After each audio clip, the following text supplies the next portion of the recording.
Shalom, selamat pagi Bapak Ibu dan Saudara yang dikasihi Tuhan. Kita bersyukur pada pagi hari ini kita boleh ada di rumah Tuhan. Mari saatnya kita akan bersama-sama memperhatikan dan merenungkan dan fokus kepada setiap kebenaran firman Tuhan pada pagi hari ini. Kita akan bersama-sama memperhatikan kebenaran firman Tuhan yang terambil dari kitab Mazmur pasal 16 ayat yang ke-11. Ada beberapa bagian kebenaran firman Tuhan. Kitab Mazmur pasal 16 ayat yang ke-11. Kemudian kitab Rut pasal yang pertama, ayat pertama sampai ayat yang ke-8. Nanti kita akan baca secara bergantian. Kemudian ayat 14 sampai 17. Ayat 21, 20 dan 21. Dan yang terakhir Injil Matius pasal yang pertama ayat yang ke-5. Saya undang Bapak, Ibu, dan Saudara untuk berdiri. Kita akan bersama-sama memperhatikan kebenaran firman Tuhan pada pagi hari ini. Kitab Mazmur pasal 16 ayat yang ke-11, demikian bunyi firman Tuhan. Engkau memberitahukan kepadaku jalan kehidupanmu. Di hadapanmu ada sukacita berlimpah-limpah. Di tangan kananmu ada nikmat senantiasa. Atau terjemahan yang lain dikatakan, di tangan kananmu ada kebahagiaan selama-lamanya. Kitab Rut pasal yang pertama, ayat yang pertama sampai ayat yang ke-8, kita akan baca secara bersaut-sautan. Saya membaca ayat yang ganjil terlebih dahulu. Kitab Rut pasal yang pertama, ayat yang pertama. Pada zaman para hakim memerintah ada kelaparan di tanah Israel. Lalu pergilah seorang dari Betlehem Yehuda beserta istrinya dan kedua anaknya laki-laki ke daerah Moab untuk menetap di sana sebagai orang asing.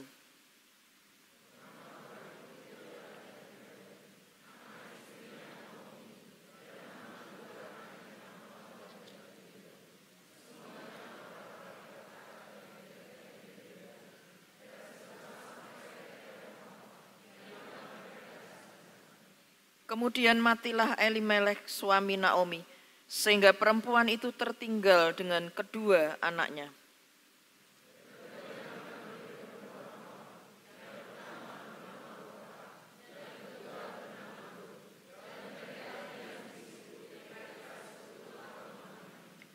Lalu matilah juga keduanya, yakni Mahlon dan Kilion, sehingga perempuan itu kehilangan kedua anaknya dan suaminya.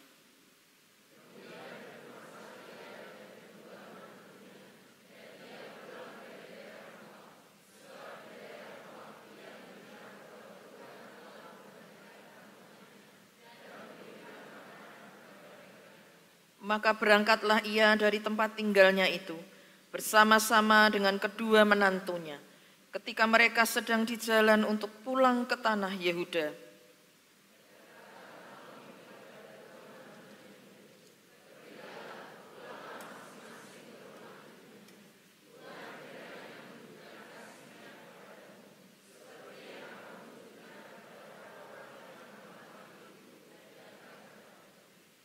Saya akan bacakan ayat 14 sampai 17, demikian bunyi firman Tuhan.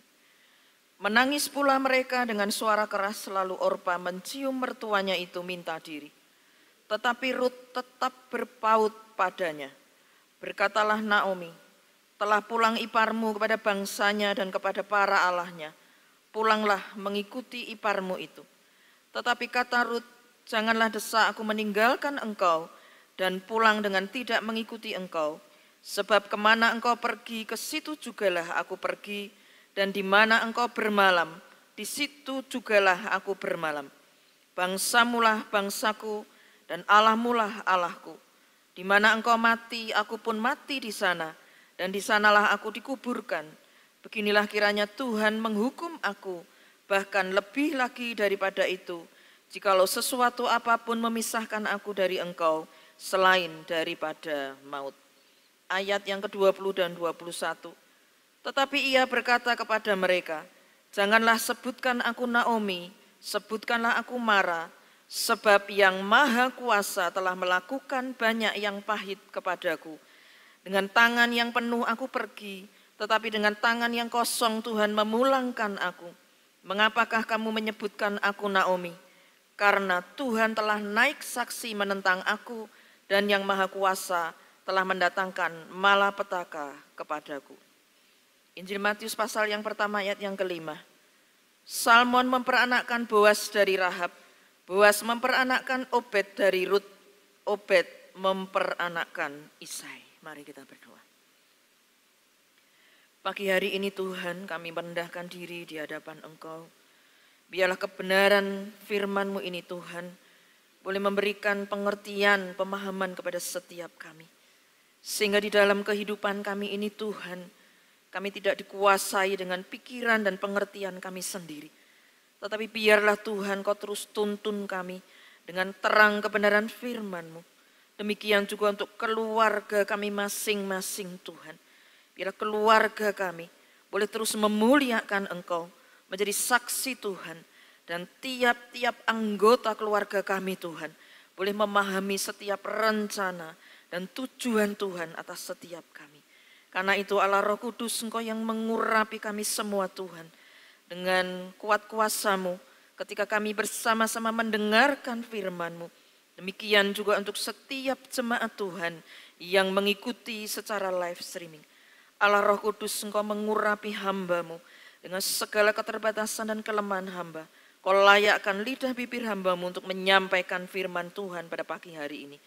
Hanya di dalam nama Tuhan kami Yesus Kristus, kami sudah berdoa dan mengucap syukur. Haleluya. Amin.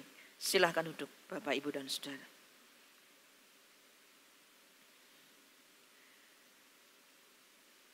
Kita masih ada di dalam tema bulan keluarga. Apakah sumber kebahagiaan keluarga Kristen atau apa yang menjadi sumber kebahagiaan dalam keluarga Kristen? Ya, silakan slide berikutnya. Bapak, Ibu, dan Saudara, ada seorang penulis, seorang pendeta yang memberikan sebuah pernyataan.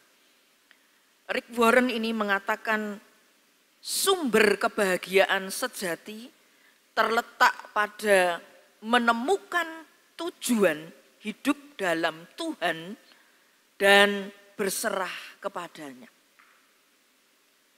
Kalau kita membaca di dalam kitab Mazmur pasal yang ke-16 ayat yang ke-11 tadi, ya, sebelum Rick Warren ini mengatakan kebenaran firman Tuhan sudah banyak diungkapkan gitu ya. Bukan hanya ini satu-satunya. Mazmur pasal 16 ayat yang ke-11.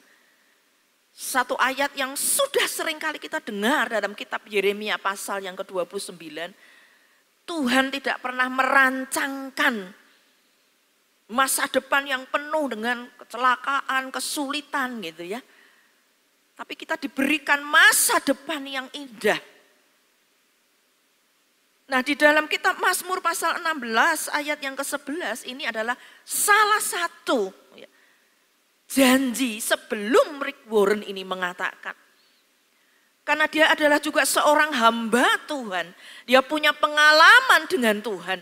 Dia melihat keluarga-keluarga orang-orang yang mengenal Tuhan. Maka dia katakan bahwa sumber kebahagiaan sejati itu terletak pada menemukan tujuan hidup dalam Tuhan dan berserah kepadanya. Hanya itu.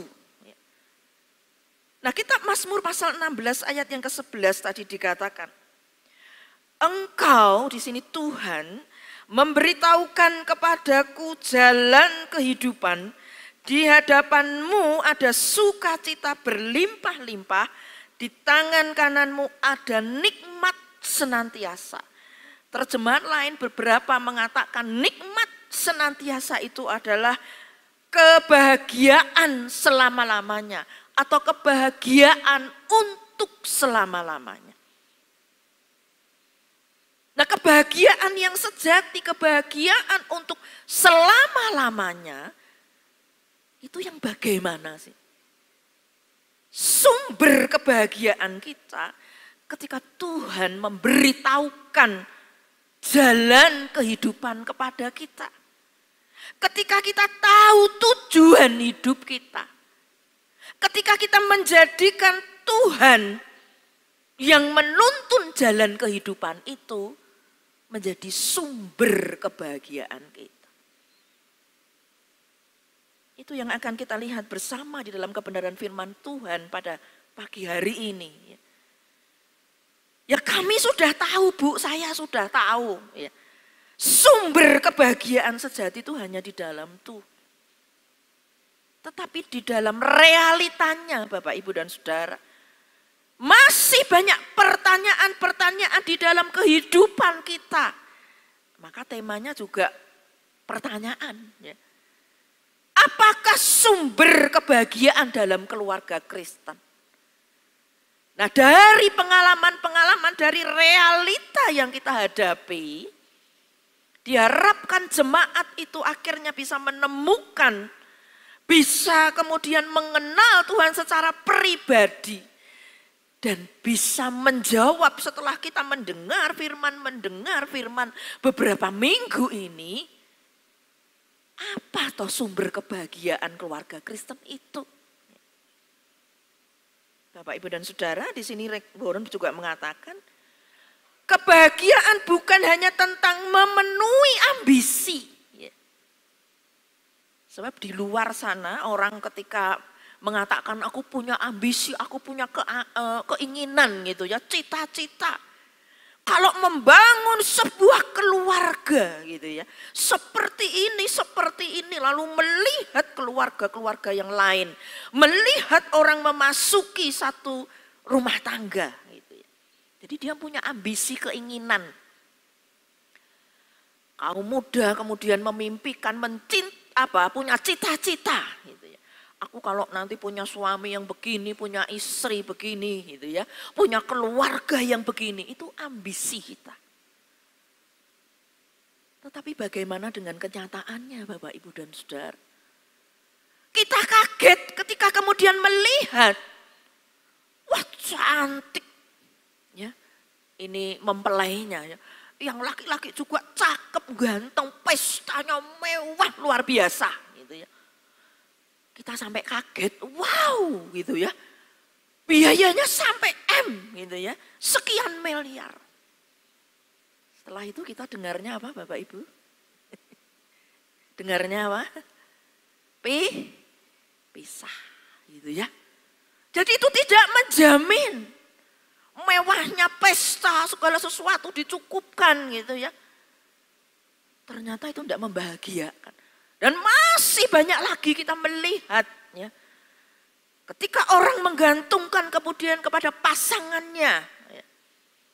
Minggu lalu kita juga sudah mendengar Ibu Surya katakan ketika di konseling pranikah ditanya, apa yang kamu harapkan kepada pasanganmu? Yang laki-laki bilang, aku ingin nanti calonku ini Bu membahagiakan aku. Yang perempuan juga ditanya, bagaimana kamu nanti? Aku juga ingin nanti calonku ini, calon suamiku ini membahagiakan aku. Gitu ya. Jadi masing-masing menuntut gitu ya. Nah dalam kenyataannya, ketika kita menuntut, ya, kok nggak dapat sih? Gitu ya. Jadi di sini Rick Warren mengatakan kebahagiaan bukan hanya tentang memenuhi ambisi, tidak cukup. Tidak akan membahagiakan kita. Namun mempersiapkan diri untuk kekekalan dalam hubungan dengan Tuhan. Nah ini dikembalikan lagi. Ya. Jadi dalam memasuki rumah tangga, dalam membangun keluarga, ketika kita mendidik, mengarahkan anak-anak kita, di sini dikatakan kita mempersiapkan diri untuk kekekalan. Jadi ketika kita berbicara kebahagiaan sejati itu bukan tentang ambisi, keinginan, apa yang sekarang ini sedang tren gitu ya. Waduh Bu, kalau mengenai pernikahan sekarang sudah tidak model seperti orang-orang tua dulu gitu ya. Gen Z, generasi milenial punya model sekarang ini. Wah nggak perlu ngundang banyak orang toh gitu ya. Itu modelnya anak-anak sekarang. Kami ini generasi muda, kami tidak seperti dulu. Nah, kita kan sebagai orang tua, wong mantu, orang ngundang-ngundang gitu kan. Tapi ini beda-beda persepsi dengan anak-anak sekarang. Ini model ya Bapak, Ibu, dan Saudara. Tetapi di atas semuanya itu, apapun yang sedang kita persiapkan ya, membangun keluarga, mencari pasangan hidup, mendidik anak, mempersiapkan diri untuk kekekalan, ini yang penting. Ya. Dan itu hanya bisa kita dapatkan dalam hubungan kita dengan Tuhan. Sumber kebahagiaan itu dalam keluarga Kristen hanya bisa mengatakan aku bahagia, Bu. Sekalipun seperti ini, meskipun begini. Ya. Nanti kita akan melihat bagaimana di dalam keluarga Naomi dan Ruth. Ya. Meskipun ada kesulitan, penderitaan, kepahitan. Pada akhirnya ketika mereka ada di dalam rencana dan tujuan Allah. Di pasal yang keempat, ayat yang ke-15 nanti kita akan melihat pasal terakhir, orang-orang mengatakan kepada Naomi, kamu punya cucu dan itu yang membahagiakan kamu, cucumu lebih berharga, membahagiakan kamu daripada 7 anak laki-laki. Untuk sampai ke sana, mari kita lihat di slide berikutnya. Ketika kita melihat pasal yang pertama, keluarga Elimelek dan Naomi, kita melihat di pasal pertama. Kira-kira menurut Bapak, Ibu, dan Saudara ini bahagia enggak keluarga ini ya? Kalau kita baru melihat pasal 1 ayat yang pertama, kayaknya baik-baik saja gitu ya. Di sini saya sudah berikan pertanyaan, apakah sumber kebahagiaan tadi sudah saya singgung ya. Pesta tidak menjamin, materi tidak menjamin, bahkan saya tambahkan di situ pasangan tidak selalu menjamin ya. Kita tidak menggantungkan kebahagiaan semata-mata kepada pasangan, kepada teknologi apalagi sekarang ini ya. Itu tidak membahagiakan, bukan kebahagiaan sejati. Nah, kita melihat di dalam keluarga Naomi dan Elimelek ini. Pasal pertama, ayat yang kedua, dan seterusnya. Baik-baik saja. Ya. Bisa dikatakan mungkin bahagia gitu ya. Tidak ada masalah. Ketika mereka merasakan di Bethlehem, di Israel ada kelaparan yang luar biasa. Lalu dikatakan di pasal 1 ayat yang pertama, mereka pindah pergi ke daerah Moab untuk menetap di sana. Tapi di sana pun ketika mereka pindah, belum kelihatan masalahnya. Baik-baik saja. Lalu mereka kemudian punya mantu 2. Ya. Ruth dan Orpa, orang Moab. Bapak, Ibu, dan Saudara yang dikasihi Tuhan, kayaknya ini baik-baik saja gitu ya. Lalu persoalannya apa? Masalahnya apa? Nah, kita lihat selanjutnya di pasal 1 ayat yang selanjutnya. Kemudian matilah Elimelek suami Naomi sehingga perempuan itu tertinggal dengan kedua anaknya. Nah, ini baru kelihatan sekarang ada sebuah persoalan. Naomi menjadi seorang janda ketika suaminya meninggal. Lalu di ayat yang selanjutnya, keduanya mengambil perempuan Moab, yang pertama bernama Orpa dan yang kedua bernama Ruth. Dan mereka diam di situ kira-kira 10 tahun lamanya. Ya, ini kira-kira digambarkan menantunya ini dengan anaknya membina keluarga 10 tahun. Lalu ayat kelima, lalu matilah juga keduanya, yakni Mahlon dan Kilion, sehingga perempuan itu kehilangan kedua anaknya dan suaminya. Bapak, Ibu, dan Saudara, ketika kita meletakkan sumber kebahagiaan kita kepada pasangan, ketika kita begitu menuntut bahwa pasanganku ini yang akan membahagiakan aku, anak-anak itu akan memberikan kebahagiaan yang luar biasa. Di sini kita melihat bahwa firman Tuhan mengajarkan kepada kita keluarga itu, pasangan itu menjadikan kita bahagia. Tetapi kita diajar untuk mengerti yang menjadi sumber. Ini beda ya. Kebahagiaan dengan sumber kebahagiaan. Sumber itu berarti asalnya. Ya. Bagaimana dengan kehidupan Naomi ketika dia pindah pikirnya gitu ya, kehidupan lebih baik lagi. Dia kehilangan suami dan kehilangan kedua anaknya. Bapak, Ibu, dan saudara yang dikasihi Tuhan, silahkan slide yang berikutnya. Apa yang dikatakan Naomi ketika dia kemudian pulang? Di ayat yang ke-20 dan 21 tadi kita membaca. Ketika dia mendengar di Bethlehem, di Israel, wah sekarang sudah tidak ada kelaparan lagi, sudah baik ya tentang pangan gitu ya. Dia mau pulang, pulang saja ya, apalagi dia kehilangan suami dan kedua anak.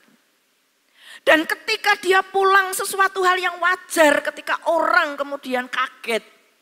Ini betul Naomi gitu ya. Biasanya kalau orang sudah lama tidak ketemu, sudah punya umur gitu ya, sudah tahu bahwa dia punya anak, mesti yang ditanyakan apa Bapak Ibu? Piye kabarmu, anakmu piye gitu ya. Sudah punya mantu, sudah punya cucu, gitu ya, kira-kira seperti itu. Tetapi apa yang akan disampaikan Naomi, Bapak, Ibu, dan Saudara? Maka dia katakan di ayat yang ke-20, janganlah sebutkan aku Naomi, sebutkanlah aku Mara, sebab yang Maha Kuasa telah melakukan banyak yang pahit kepadaku. Dengan tangan yang penuh aku pergi, tetapi dengan tangan yang kosong Tuhan memulangkan aku. Di dalam terjemahan yang lain di ayat yang ke-21 ini dikatakan dengan tangan yang penuh aku pergi, tetapi dengan tangan yang kosong Tuhan memulangkan aku. Dulu aku merasa bahagia. Dengan tangan yang penuh, aku punya suami, aku punya anak-anak, aku juga bisa merasakan sebuah keluarga yang baik, yang bahagia. Tetapi sekarang tangan kosong. Bapak, Ibu, dan saudara yang dikasihi Tuhan, ini dalam pengertian yang saya tuliskan di sini. Tidak punya apa-apa dalam pengertian orang-orang yang dikasihi sudah tidak bersama dengan dia. Tetapi dia juga merasakan miskin, hidupnya menderita. Jangan lagi aku dipanggil orang yang berbahagia itu. Karena tanganku sudah kosong. Bapak, Ibu, dan saudara yang dikasihi Tuhan. Disinilah kita belajar bersama ketika kita melihat apa yang dikatakan oleh Naomi ini. Apakah betul-betul kemudian Tuhan menjadi sumber kebahagiaan? Dia selalu menjadikan Tuhan sumber kebahagiaan. Kenapa terjadi seperti ini? Sesungguhnya kalau kita melihat di ayat-ayat ini ada kata, karena mengapa kamu menyebutkan aku Naomi? Karena Tuhan telah naik saksi menentang aku dan yang Maha Kuasa telah mendatangkan malapetaka kepadaku. Di ayat yang ke-20 juga dikatakan yang Maha Kuasa telah melakukan banyak yang pahit kepadaku. Bapak, Ibu, dan saudara perhatikan kata yang Maha Kuasa. Yang Maha Kuasa itu tetap disebut di sini. Naomi ini baiknya apa, Bu? Dia merasa tidak bahagia sekarang cuma ketika pulang, anakmu ndi, putumu piro. Tidak usah dipanggil, aku tidak punya apa-apa, anakku sudah mati, apalagi cucu gitu ya. Suamiku juga sudah mati, aku pahit. Ini adalah sebuah reaksi yang spontan, yang manusiawi ketika orang itu merasakan sebuah penderitaan. Tetapi perhatikan di situ ada kata yang Maha Kuasa, yang Maha Kuasa. Berarti Naomi ini di dalam pergumulan imannya, dia menyebut yang Maha Kuasa. Kita seringkali menyanyikan lagu El Shaddai. Nah itu yang Maha Kuasa, Allah yang Maha Kuasa. Jadi seakan-akan Naomi ini ketika dalam dia mengeluh, dia mengatakan enggak usah ngomong aku ini pahit. Yang Maha Kuasa mengizinkan ini terjadi. Maksud dari ayat ini adalah ketika Naomi mengatakan bahwa Tuhan yang Maha Kuasa itu, yang berdaulat atas hidupnya, dia tetap punya iman bahwa baik dan buruk ada di tangan Tuhan. Di sini dia tidak mengutuki Tuhan.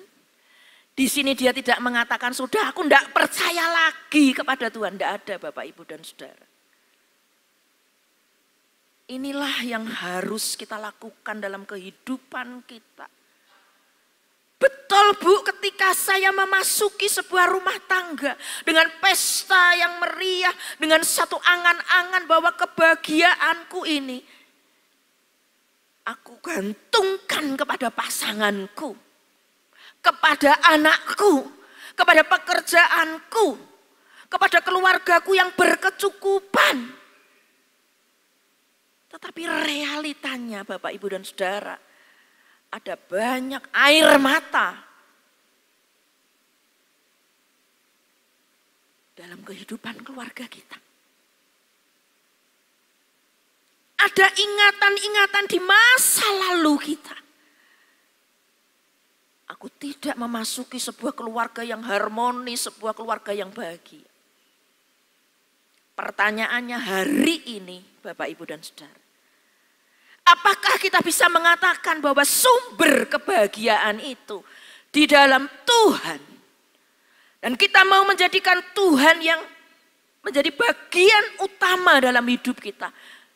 Menjadikan Tuhan adalah sumber kebahagiaan kita. Dan kita tidak meletakkan kepada apapun juga, siapapun juga. Dan karena Naomi punya sikap yang seperti inilah, maka nanti kita akan melihat di pasal yang keempat sampai Injil Matius. Pasal 1 ayat yang kelima tadi, saya tidak baca semua. Di silsilah Tuhan Yesus Kristus. Dari Rut dan Boas melahirkan seorang anak. Nanti kalau kita baca di pasal yang keempat. Anak inilah yang menjadi bagian dari silsilah Tuhan Yesus Kristus. Kenapa ini bisa terjadi? Tujuan hidup ini, rancangan Tuhan bisa terjadi. Ketika Naomi mengatakan yang Maha Kuasa telah melakukan ini semua. Dia tetap pakainya yang Maha Kuasa. Allah El Shaddai. Dia mengakui kedaulatan Tuhan. Bahwa baik dan buruk itu ada di tangan Tuhan. Mau hidup, mau mati, kalau Tuhan yang berdaulat, suamiku dipanggil, anakku dipanggil. Bapak, Ibu, dan Saudara yang dikasihi Tuhan. Beberapa waktu yang lalu teman saya, seringkali dia telepon, kemudian dia minta untuk didoakan karena dia seringkali masuk rumah sakit. Saya selalu tanya, lah sakitnya apa? Ya ada beberapa waktu yang lain dia sakit gitu ya. Tapi beberapa waktu sekarang ini, dokter mengatakan sebetulnya sehat ya. Ini sudah baik, jantungnya, organ-organ tubuhnya sehat. Ya berarti kesimpulannya, bukan sakit fisik. Ya.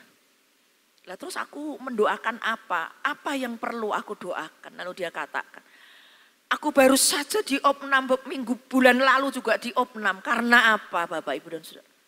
Secara materi teman saya ini. Dia punya toko yang sangat besar. Gudang 2 yang sangat besar. Secara finansial, secara materi dia berlimpah. Tetapi ternyata dia katakan. Yang membuat sakit aku ini adalah miswaku, suamiku. Karena apa Bapak, Ibu, dan Saudara? Tiap hari itu ribet. Apa saja saja bisa menjadi persoalan dan cekcok terus setiap hari. Masalah yang kecil-kecil, masalah pekerjaan, masalah toko, apa saja. Dan yang menjadi penyebabnya apa? Jadi ini mereka tidak ada di dalam persekutuan. Jadi istrinya masih ke gereja, tapi suaminya enggak.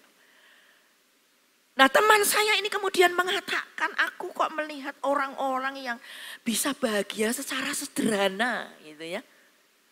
Ya waktu retret keluarga kemarin kita bahagia sederhana ya. Ada game gitu ya. Sampai panitia, sampai Pak Yahya bilang sama saya dan ke panitia, Bu Yulia kon melu game gitu ya. Saya juga ikut Bapak Ibu dan Saudara. Bu Sekti tanya, coba tanya Bu Julia sendiri, wong Bu Julia ya enggak masalah gitu ya. Saya juga menikmati, bahagia itu sederhana Bapak Ibu dan Saudara. Teman saya katakan, ya ampun ya, aku tiap hari pagi malam bekerja.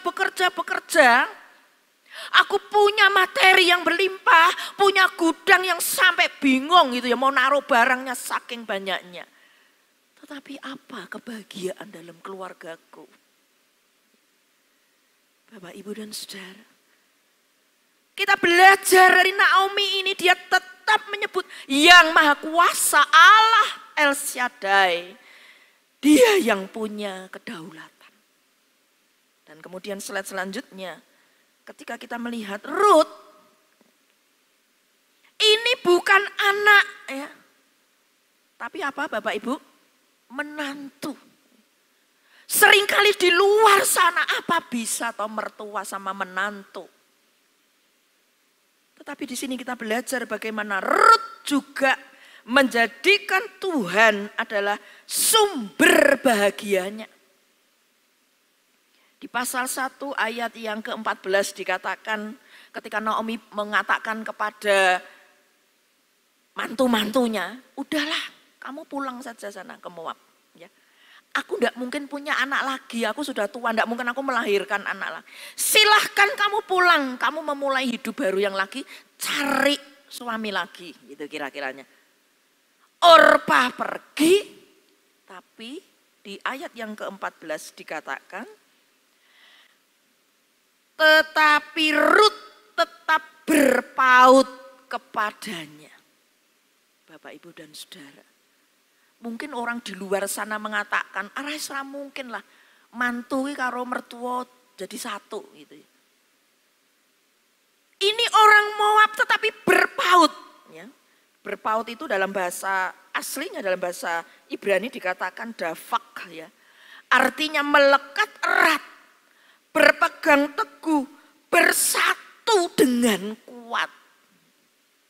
Coba Bapak, Ibu, dan Saudara kalau kita ingat ya, kita ini juga dari dua orang, ketika Tuhan pertemukan, ini kan ya enggak pernah mikir toh, besok ini pasangan hidupku wong ngendi gitu ya. Bentuke kaya apa, wajahe kaya apa, kita sama sekali enggak kenal. Yang mempertemukan siapa? Tuhan. Jadi kalau Naomi dan Rut, lah kuwi kan dudu anake, Bu. Iya, menantunya. Jadi ketika saya memperhatikan kebenaran firman Tuhan ini, bukan masalah kemudian ini status ya mantu, ini mertua. Tapi ini loh.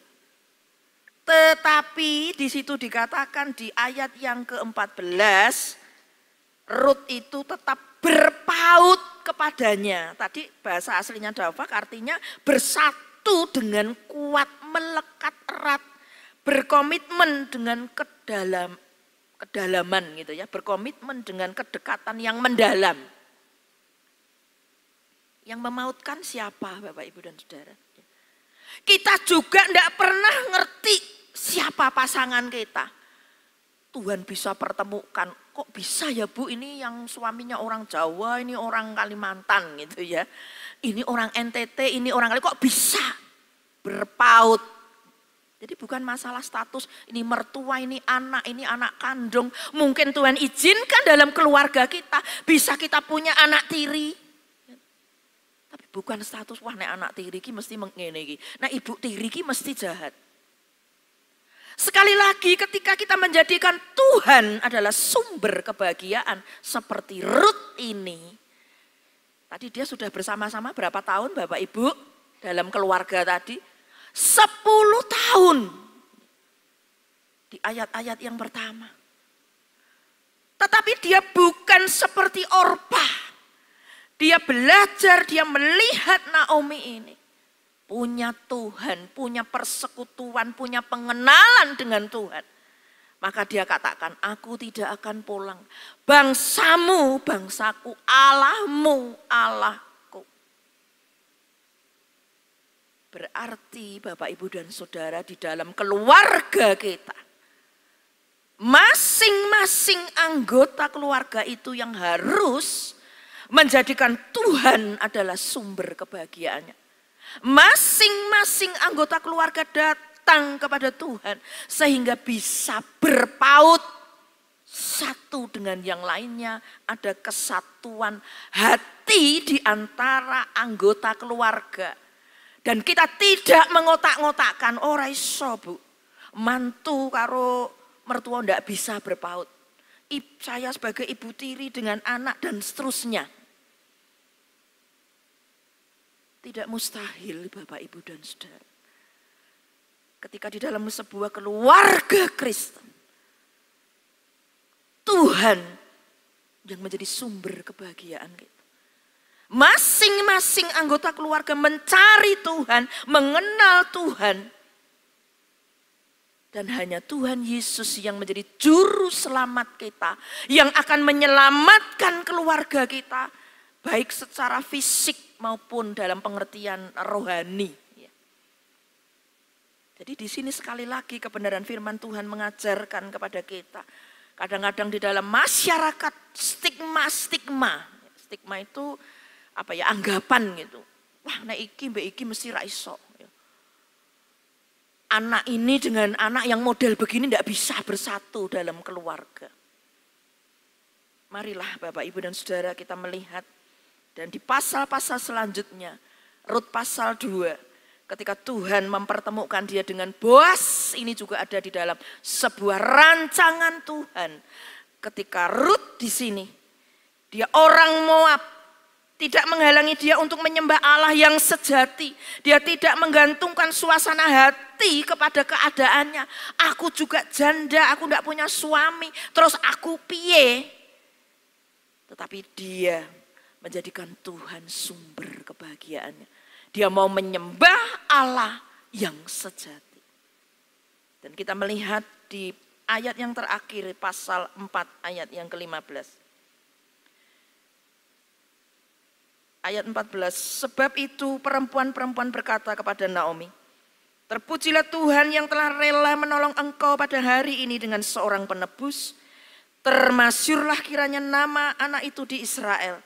Dan dialah yang akan menyegarkan jiwamu dan memelihara engkau pada waktu rambutmu telah putih. Sebab menantumu yang mengasihi engkau telah melahirkannya perempuan yang lebih berharga bagimu dari 7 anak laki-laki.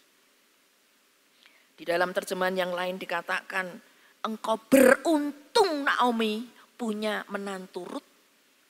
Dan engkau berbahagia. Waktu kamu kembali ke Bethlehem, kamu katakan, aku pahit. Jangan panggil aku Naomi tapi Mara. Tetapi sekarang, ketika engkau tetap percaya kepada Yang Maha Kuasa Allah El Shaddai itu, Naomi, Rut mengerti tujuan Tuhan, rencana Tuhan. Mereka menjadi bagian dari kelahiran Tuhan Yesus Kristus. Yang terakhir, kesimpulannya Bapak Ibu dan Saudara. Yang pertama, Tuhan Yesus biarlah menjadi satu-satunya sumber kebahagiaan keluarga Kristen. Setiap anggota keluarga saling berpaut di dalam kasih Yesus Kristus itu. Kemudian yang kedua, teruslah hidup setia kepada Tuhan sehingga mengetahui rencana dan tujuan Tuhan atas keluarga kita masing-masing.